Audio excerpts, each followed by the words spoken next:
ইদানিংকালে যারা চিকেন পছন্দ করছেন না, আজকের রেসিপিটি শুধু তাদের জন্যই।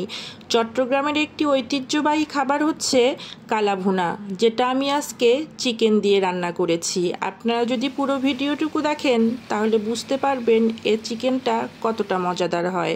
আসসালামু আলাইকুম, চলুন তাহলে রেসিপিটা শুরু করে দেই। প্রথমে মুরগির মাংসগুলোকে আমি রেগুলার কাট করে কেটে ভালোভাবে ধুয়ে পানি ঝরিয়ে লবণ হলুদ দিয়ে মাখিয়ে রেখেছিলাম বেশ কিছুক্ষণ। এরপরে আমি তেলের মধ্যে দিয়ে দিয়েছি। আমি ফার্ম দিয়ে করেছি, আপনারা পাকিস্তানি কক মুরগি দিয়েও করতে পারেন।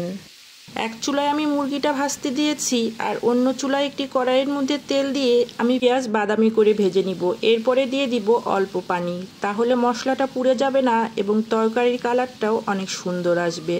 এখন একে একে হলুদ, শুকনা মরিচ গুঁড়া, আদা রসুন পেস্ট, জিরা ও ধনিয়া গুঁড়া দিয়ে দিলাম এবং অবশ্যই পাশের চুলার চিকেনটা মাঝে মাঝে নেড়ে দিতে হবে।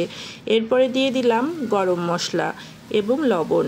চুলার জাল কমিয়ে মশলাটা বেশ অনেক সময় নিয়ে কষাতে হবে। এখন দিয়ে দিব রাঁধুনি মশলা, এটা আপনি ব্লেন্ডারে গুঁড়ো করে দিয়ে দিবেন। এই মশলাটা ছাড়া কিন্তু কালো ভুনার টেস্ট কখনোই আপনি পাবেন না। যে কোনো মশলার দোকানেই আপনি এই রাঁধুনি মশলাটা পেয়ে যাবেন।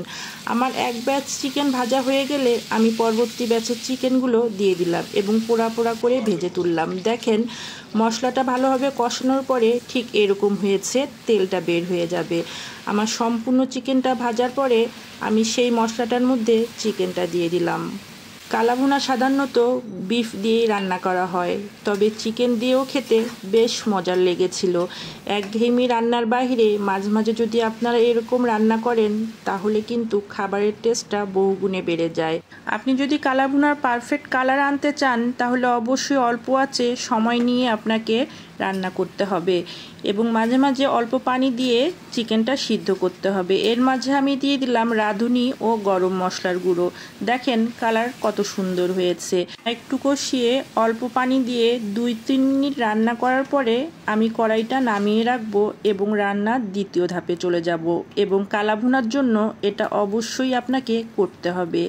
একটি তাওয়ার মধ্যে আমি সরিষার তেল দিয়ে বেশি করে পেঁয়াজ কুচি, আদা রসুন কুচি এবং শুকনা মরিচ দিয়ে দিলাম। কে কোথায় থেকে আমার রেসিপিটা দেখছেন এবং আমার রেসিপিটা কেমন লাগছে অবশ্যই কমেন্টস করে জানাবেন।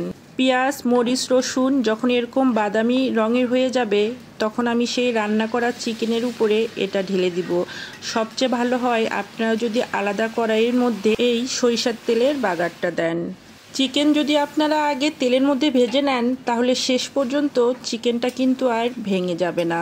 এরপরে অল্প পানি দিয়ে 2-3 মিনিট জাল দিলেই রেডি হয়ে যাবে মজাদার কালো ভুনা। এই খাবারটা দিয়ে রুটি, পরোটা কিংবা সাদা ভাত, পোলাও সব কিছুই একদম জমে যাবে। তাহলে আর দেরি কেন, আজকেই ট্রাই করে ফেলুন। তবে আজকে এ পর্যন্তই। আল্লাহ হাফেজ।